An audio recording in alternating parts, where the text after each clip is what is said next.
from the beginning. Tell everybody where you are from. What's your background? How did you get from Australia to here?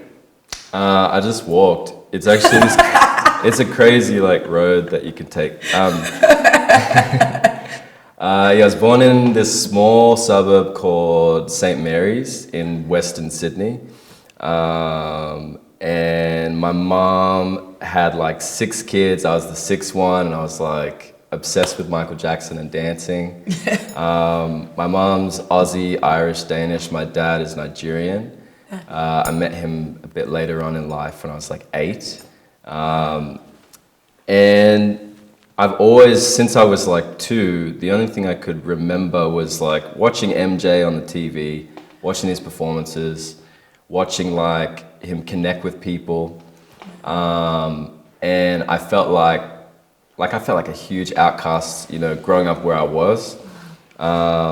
And I would often escape into music, escape into dance, as we do, you know, we escape into our art and it calls to us. And so, yeah, from like 3 years old, I was like, that's what I'm gonna do. I'm gonna be dancing on stage. I wanna dance on stage with Michael Jackson. I wanna create, I wanna just, you know, listen to music as much as I can and make that my reality. And so my mom was like, you know, working like 3 jobs at the time, you know, already completely spread thin. She was like, okay, if that's what you dream.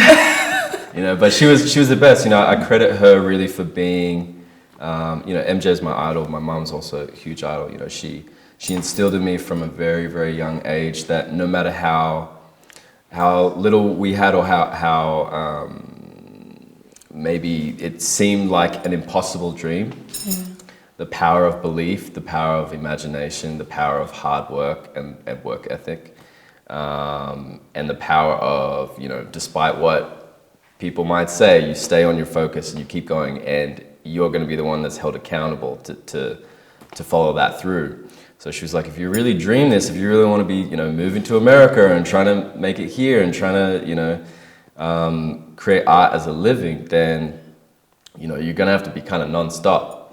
And I was like, okay, you know. And I think being an outcast at the time, like, it helped me not really have as many distractions because I could just always go into that place of imagination on music. And from there, dance was the first love. Okay. I went into dance classes. Yeah, I was just, there's all these home videos of me just dancing to MJ. He's the only one I would dance to, like MJ, or sometimes like Destiny's Child, Boyz II Men, but mostly MJ. And so then I would get all my dance solos. I'd perform on stage like every weekend for dance competitions. I was confident enough to do that, but I wasn't confident enough to like look at people in the eye or talk to anyone. So it was this kind of funny thing, but I think that's common. And then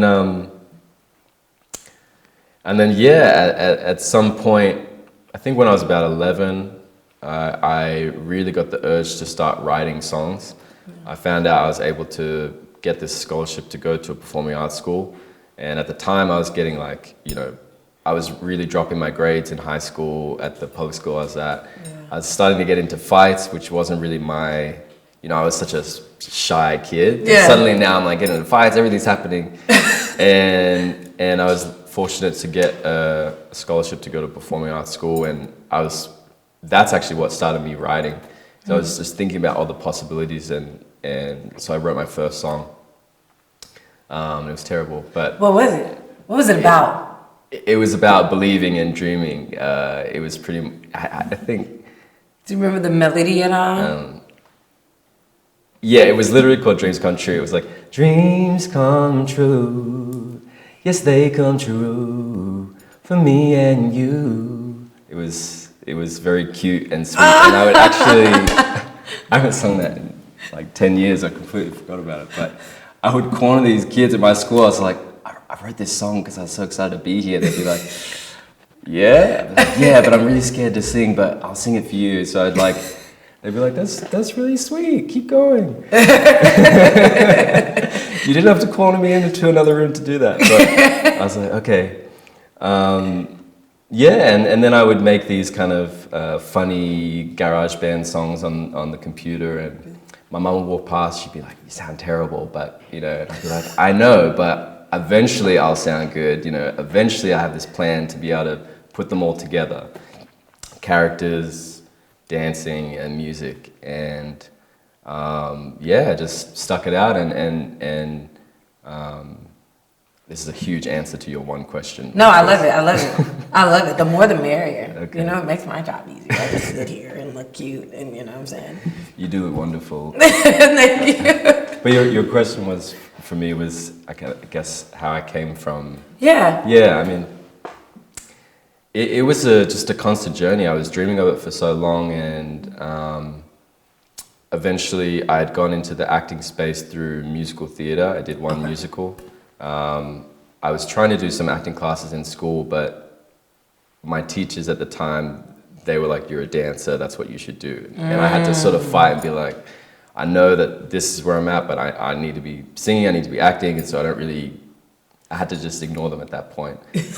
and you know, and just follow my gut, listen to them to an extent, but yeah, I eventually got the acting bug, and I really didn't think I didn't think I would ever get a job in that space for maybe till I was like in my 30s or 40s maybe. Yeah. I thought that I would make it in other areas and eventually they would let me act. Yeah.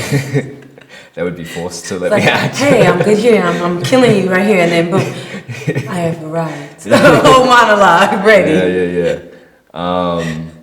But you know, I started taking myself to workshops and outside of school, and when I did my first only musical, it was the scene work that just connected and flowed with me for some reason, and after that I'd gone into TV space, and then I did this dance TV series called Dance Academy. It was like this ballet drama. Okay. And it was awesome, and all the actors on that show were like, after this is done, we're going to go over to America for pilot season. I was like, what's that? They were like, you know how we get maybe 3 auditions a year here? I'm like, yeah. They're like, you can get 3 auditions a week. I was like, what? Like, what have we been doing this whole time? Yeah, I'm like, the chances are much higher, you know?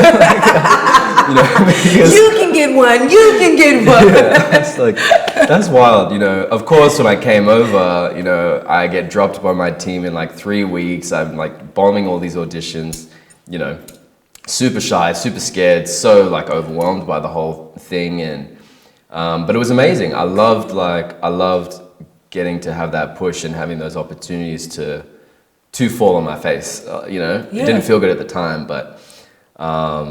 And you know, and then I would, you know, teach a bunch of dance classes basically like 6 days a week outside of, you know, because I was working professionally, but I wasn't really getting paid that well. So I was teaching as much as I could, and I loved teaching dance, and was just trying to hustle as much as I could to get another ticket to come back to LA, try it again. And the second pilot season, I'd done much better in auditions, but didn't land anything quite yet. So I went home, started doing self-tape auditions, and then eventually one landed. And that was for the Divergent series, and that shot here. So the first place I worked in America was in Atlanta 7 years ago. Oh my goodness. So that's how I got here.